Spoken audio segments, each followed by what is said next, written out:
A little black girl walking down the street in the blazing summer heat, bundled up in a thick winter coat. Sweat dripping, face pale, eyes darting around like she's hiding from the world. A passing billionaire slows his car. Something about her just doesn't sit right. When he steps out and gently asks, "Why are you wearing that coat, sweetheart?" What she unzips breaks his heart and changes both their lives forever. If you're part of the Black Visionaries family, hit that like button right now and tell me where you're watching from. The sun was unforgiving, the kind that makes the air look wavy and the sidewalks smell like burnt rubber. Traffic crawled. Kids chased the shade like it was a moving target. And right there on Maple and 3rd, a little black girl trudged along in a heavy winter coat like it was December, not the kind of July that melts candy in your pocket.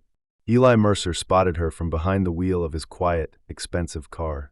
He wasn't hard to recognize if you lived in the city, magazine covers, charity galas, the kind of billionaire who wore sneakers to board meetings and got away with it. He could have kept rolling. Everyone else did. But the coat made something in his chest snag. Not curiosity, worry. He eased to the curb and cut the engine. "Hey kiddo," he called, careful voice, palms up like he was, what? Asking a bird not to fly off. "You okay?" The girl looked like she'd swallowed her answer. Sweat slicked her forehead. Her braids stuck to the back of her neck. She kept her hands clutched at her collar like the coat might jump off if she let go. "I'm fine," she said. Her voice had that thin, brave sound kids use when they're not fine at all. "I gotta go. Do you want some water?" Eli held up a cold bottle like a peace treaty. "It's brutal out here." She glanced at it, then at the corner where the bodega's ice machine hummed. Her eyes were busy, counting, calculating, scared. "Can't," she whispered. "I'll drop it." "Drop what?" She bit her lip, weighing something heavier than the coat. Traffic hissed by. Somewhere, a siren wailed and faded. Eli noticed the way the bottom of her coat bulged slightly, the way she kept one shoulder tighter than the other, guarding it. "Look," he said, softer. "My name's Eli. I promise I won't touch you or your stuff. I just hate seeing somebody cooking in a coat." Her chin trembled once. She took a half step closer, eyes flicking over his face, looking for the lie. Finally she nodded, one quick, decisive bob, and unzipped. The coat fell open like a curtain.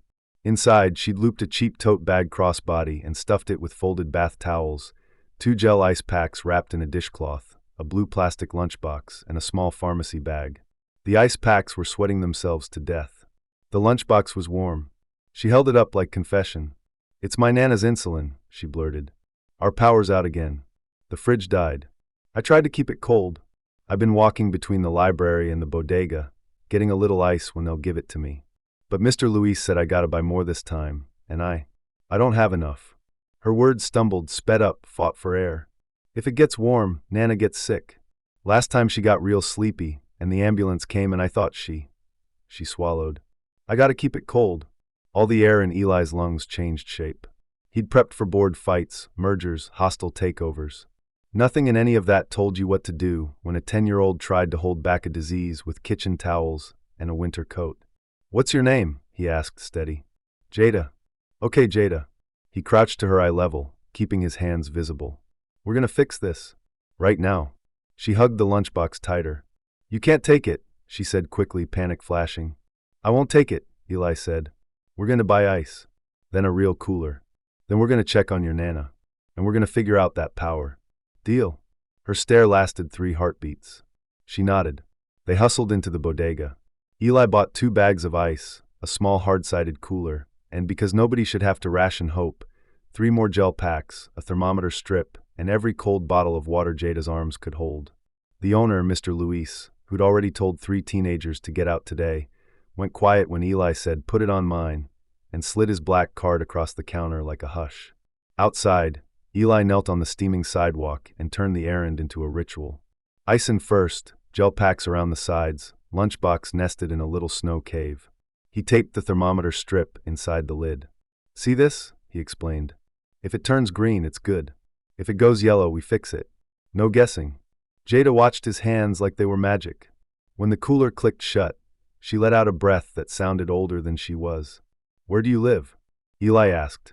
She pointed toward the block of tired brick buildings that had learned how to lean on each other. They walked. The cooler bumped his shin. Jada's coat hung open now, relief moving through her body in small, stunned waves. The apartment was on the 4th floor, no elevator, air heavy like a held breath. A box fan sat dead by the window.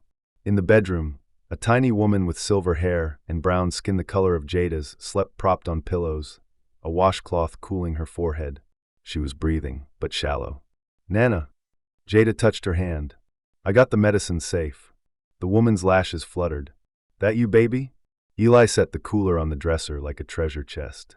He moved without asking, window open, curtains pinned, a bowl of cool water for the cloth, a cup of cold for the bedside.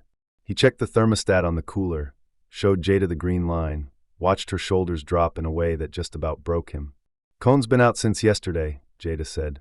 "We called. Mama's at work. She's trying to pick up an extra shift. I told her I got it." She lowered her voice like she was confessing a crime. "I thought if I wore my coat, the ice would melt slower." "Don't laugh."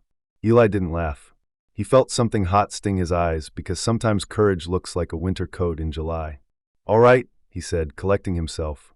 "First, I'm calling someone about this power. Second, your Nana's doctor needs to know we kept the insulin safe and check her levels.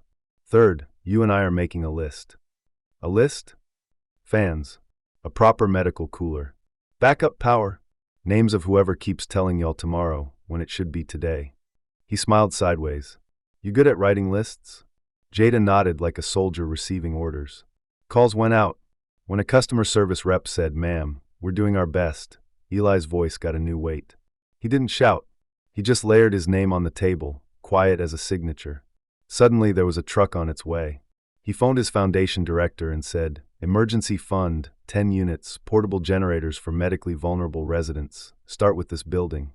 He texted a friend at the clinic. "Need a home visit now. Child caregiver, diabetic elder, power out." While they waited, he asked Jada about school and Nana's stories, and what she loved most besides keeping the world from falling apart. "Drawing," she admitted. "I like drawing shoes." "Don't laugh at that either." "Never," he said, and meant it. He glanced down at his own sneakers and felt ridiculous and lucky all at once. The doctor came. The power crew came and rewired a busted panel. The fan stuttered, hummed, then exhaled like it had remembered how. Nana's numbers stabilized.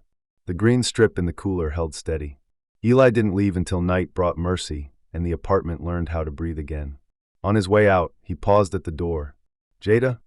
She looked up, chin higher now, the scared part of her eyes replaced by something fierce. "You kept your Nana alive today," he said. "You did that. Not me. Not the power company. You.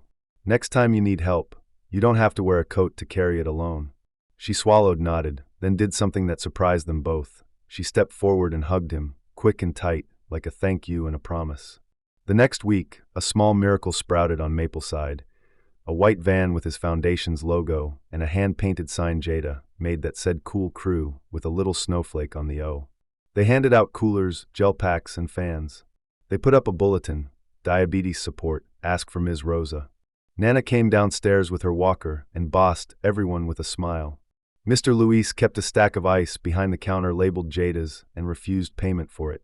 Eli watched from the sidewalk, sun on his face, and thought about how easy it is to miss a whole world tucked inside a kid's winter coat. The city still had noise and heat and problems that wouldn't fold in one day. But right there, on the corner where he'd first pulled over, the air felt different. Lighter. Possible. And Jada, no coat now, sketchbook under her arm, looked back at him and grinned like somebody who knew the difference between surviving and living and was ready to draw the rest.